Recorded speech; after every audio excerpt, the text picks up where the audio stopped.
Hello. Today I'm going to show you how to reset your oil service light on your Mazda CX-5.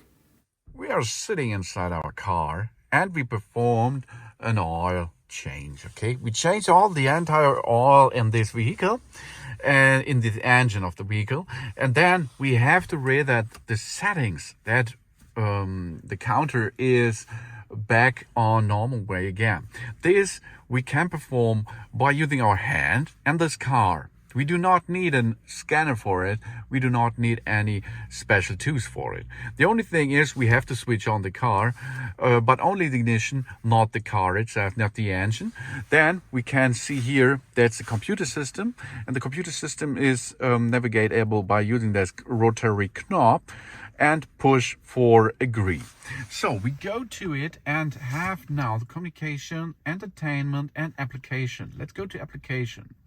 Then vehicle status monitor, not full economy monitor. Then the warning guidance, and here maintenance.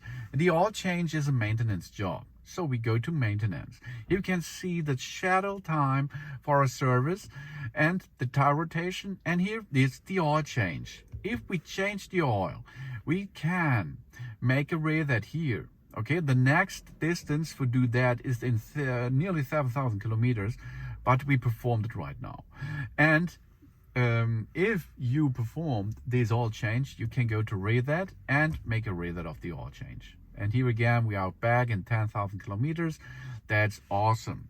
Then we can go back in on the screen, and that's really easy to perform. Okay, the same thread you can use for the maintenance lamp if it is necessary. Thanks for watching. Please subscribe me and give me a positive feedback. And I hope to see you again on my channel. Soon.